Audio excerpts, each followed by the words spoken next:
did it again. One of these days I'll figure it out. I'll stop starting my videos facing the windshield. Nice day out today, 76 degrees. Good morning, Maria. Hope everybody's having a good morning so far. Good week. What do we got? Hump day here today, Wednesday.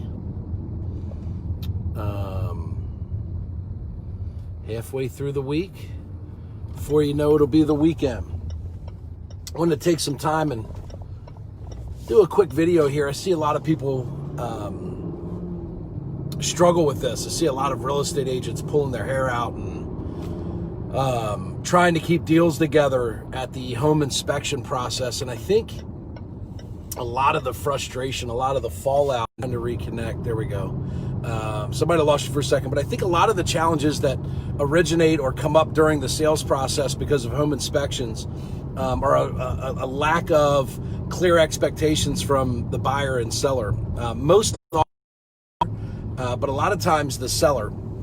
And really the home inspection is a second set of negotiating that happens, and a lot of times it blindsides the seller. So normally what happens is you put your house up for sale, you accepted an agreement, you guys negotiate a little bit on price, a lot on price, whatever.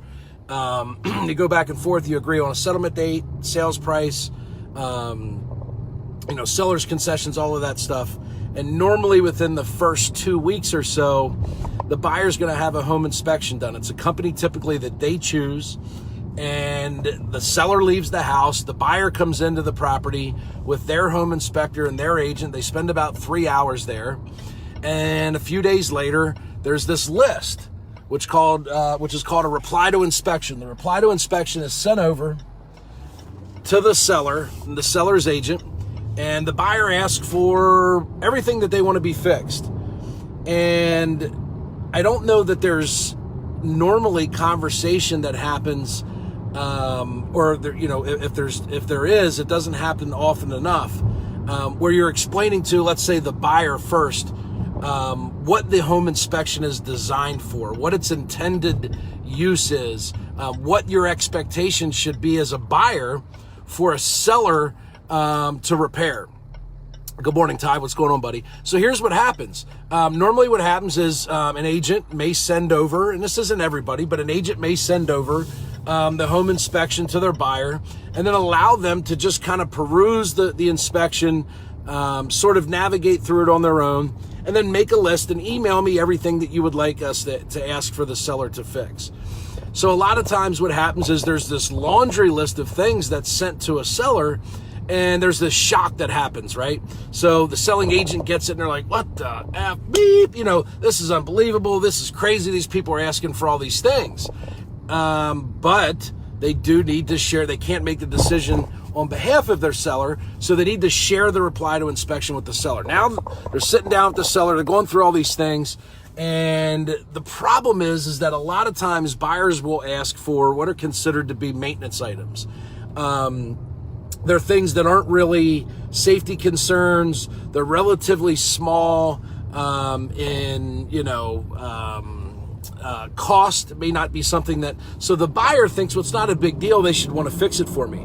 The seller on their side goes, that's something small, they're buying a home, I'm not making the property brand new for them, they should expect to have some type of maintenance. And then it creates this whole second set of negotiations where you have two people in conflicting positions. The buyer wants to get as much fixed as possible. The seller wants to do the least amount of work as possible.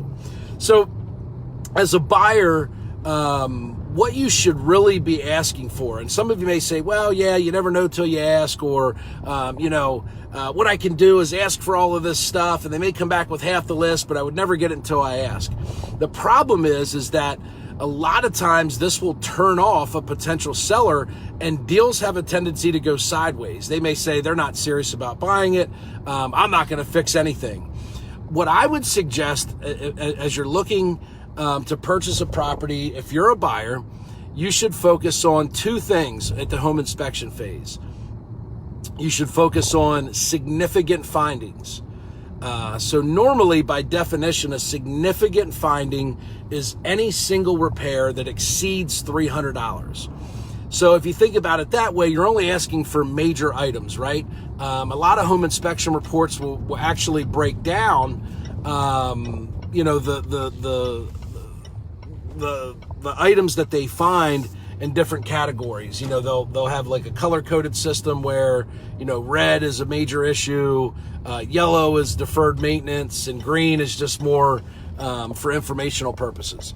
But a lot of the home inspections that you get, we use Home Check a lot. One of the things they do that's really great is they do break it down into significant findings, which are typically things that are in excess of $300 to repair, and safety items.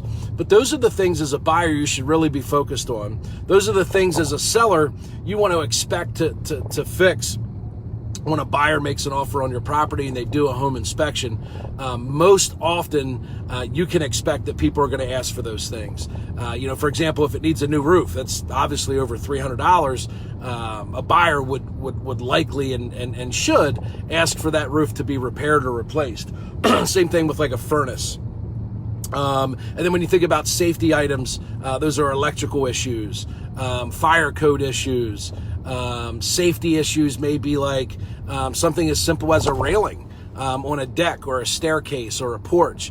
Safety items are and should be anticipated by sellers to be their expense and something that they should take responsibility of fixing for a potential buyer. So if you're getting those requests from a buyer that you're under contract with and you're selling your home, I would not over negotiate those items. You typically want, if you're able to concede and be willing to make those repairs. Or as a seller, you may seem unreasonable.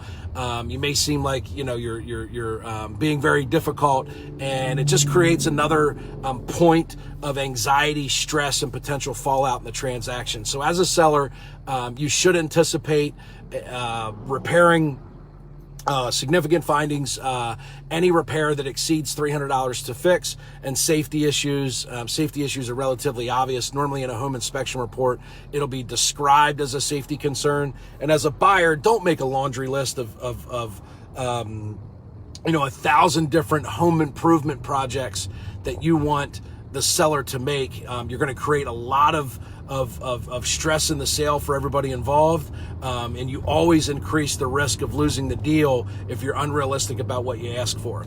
So home inspections, sellers anticipate paying for significant findings and safety items.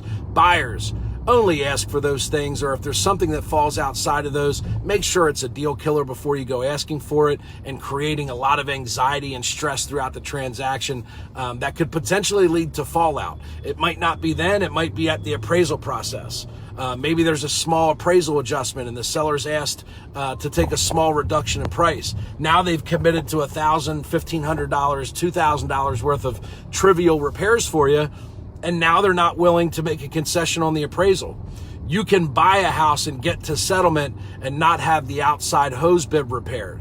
You can't buy a house and get to settlement if you don't have the appraisal worked out with the seller. So just be a little bit more selective. Work with your real estate agent. Focus on safety items. Focus on significant findings, major repairs that are legitimate issues that you don't want to inherit in a house if you're buying it with the assumption that it's in good, sound, mechanical condition. So I hope that's helpful. I see a lot of deals fall apart at the home inspection process. And it's extremely frustrating for everybody involved, the buyer's agent, the selling agent, the seller, and the buyer. So I hope that's a helpful tip. Everybody have a good day. We'll see you.